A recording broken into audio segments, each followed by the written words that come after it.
worst criminal history I've seen. Good morning. Are you Matthew Wadsworth? Yes, ma'am. And Mr. Wadsworth was previously in court and entered a plea of guilty to the second-degree felony offense of aggravated assault with a deadly weapon. There was an agreement for a cap of 8 years. I've received the pre-sentence report. Has everyone had an opportunity to review that report? We have, Your Honor. Yes, sir. Are there any additions or corrections? No, Your Honor. Not from the state. All right, Mr. Rojas, you may proceed. Yeah, Judge, this is a cap of 8. The agreement, I think, is a cap of 8, and just based on the criminal history alone in the PSI, it looks like It looks like you did a very good job of getting that agreement. that's kind of what, not that I did a good job, but I think that may be doing a favor to Mr. Wadsworth. However, Judge, there are some things I'd like to point out. If you look at, I'm not talking about his felony criminal history. The first page of his, or I guess, rolling into this second page of his felony criminal history, most of those offenses happened in 2002. So he seems to be getting those in bunches. Those happened in 2002. He got sentenced in 2000, all one, in January of 2002, they all happened. Right. Got revoked in 2003 on all of them. I think he did 60 months on all of them. Got some more in October 2002. Then after that, he goes and basically he's in and out until about 2019 when he picks up some more cases. And from 2019 to this present case, he's From after the 2002 and to the 2019, there were 7 additional felonies. Yes. 7 additional felonies. yeah. Go ahead. And then from 2019 to now, at least, he's able to stay clean. So he tells me that most of the time when he's committing offenses is when he's off his medications. He's been back on the meds now in jail. It's helping him. He's able to think clearly now. We talked about this, and if the court's even going to consider probation, as pointed out in the PSI, the only way he's going to get probation is with safety to get help with his drug issues. And he understands that. He recognizes that. He's willing to do that. He's hoping that you give him a chance to do that. And even as he was pointed out by the probation officer in the report, he's indicated to them that he's tired of this lifestyle. He's tired of being in handcuffs. He realizes he needs help just to make his life better. And he tells me he's ready to make that change. And he does have some statements to make to you at the appropriate time. All right, go ahead, sir. I only wrote this because I get really nervous. Sure. So I said, this letter is to ask you for some help. I'm a drug addict. I can, oh no. Basically, listen, man. I was a bad kid until I was ADD poster child. I was put on Ritalin. Then I did really good. The Ritalin, I went from straight F's, farting in class, thinking it was funny, picking my nose and eating it, all that stuff. I thought it was, I just was bad. They put me on Ritalin, I went from straight F's to straight A's. I was sexually abused. My parents were drug addicts. I went to prison. You guys forgot something. And I hope it don't hurt me, but I got made up. I had a robbery in 1992. When I got out from that robbery until 2000, when you started, 2002, yes, ma'am. I stayed out of trouble again because I was on medication.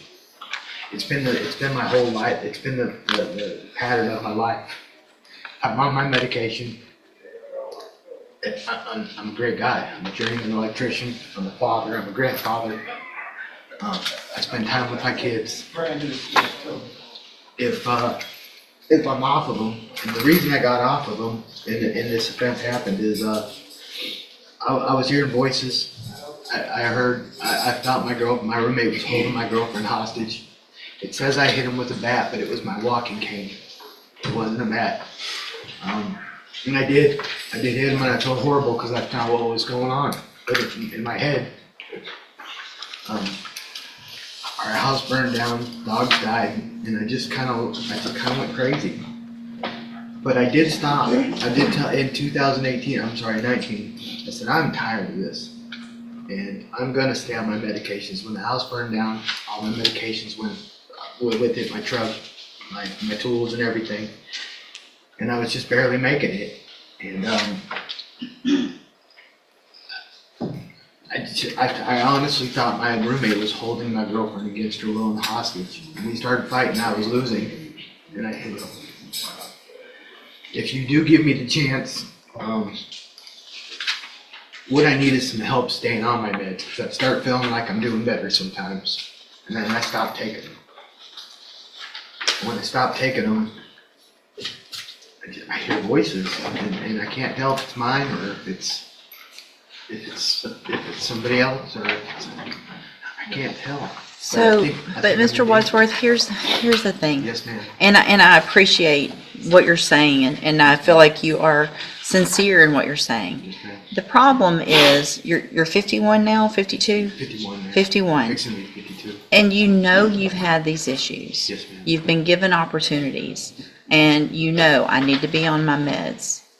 And even if I give you a probation, it's only for so long. At some point, you have to stay on your own meds, and you can't require someone else to force you to do that and take a chance with society and the community of you hurting someone else. Honestly, I'm not sure, but I honestly think that you have this criminal history I've seen. I even said that to Mr. Rojas. I said, this is You got to be the you worst. have 19 misdemeanor convictions. You have 20 others that were either filed, dismissed because of pleas on the other cases. So technically about 39 misdemeanors. 21 felony convictions.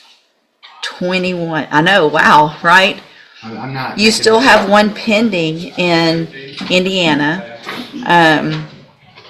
And out of the, and in addition to the 21 and the one pending, you have 16 others that were dismissed because of plea agreements, and things like that. So that's 38 We're talking. felonies. The last, and I get a lot of this was from '02, and a lot of it was in the same big scenario. 19 of them was in one. But I think it didn't stop then. You were put back on probation in 2017. So not that long ago, given a probation, it was revoked. So you were given an opportunity. Mr. Smith, I've completely stayed out of trouble since then, though. Not one single incident. well, you had 2017 an unauthorized use of a vehicle, Yes. felony. 2018 an obstruction of justice in Pike County. Yes, ma'am. 2019 an escape. That's the one that's That was my pending. last one. Hold on. Oh, I'm sorry.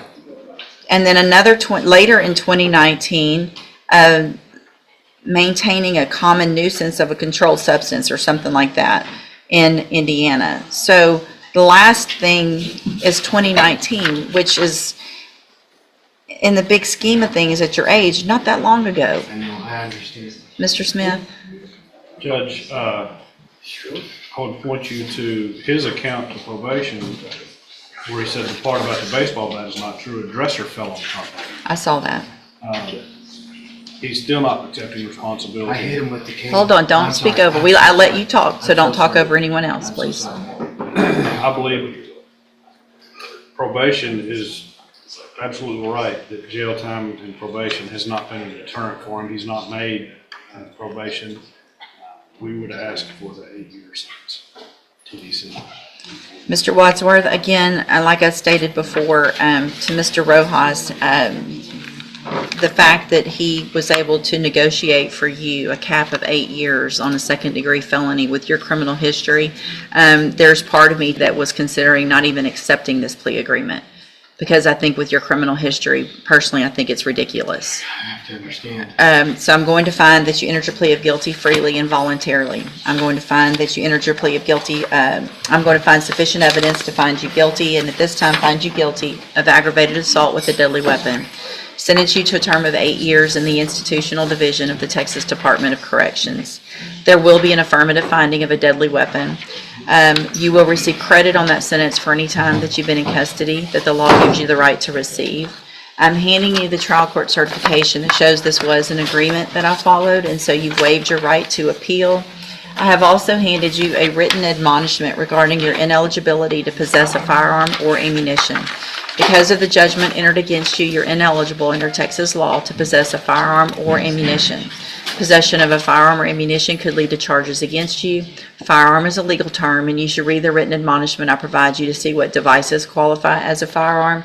If you have any questions about the laws that make you ineligible to possess a firearm or ammunition, or about how long that lasts, you can talk to Mr. Rojas. There's help in prison for you with medication. It's going to be up to you when you get out to either change your life if you really want to or not. You'll have to do that on your own. All right, good luck to you, sir. You can go back with the bailiff. Try again, same number.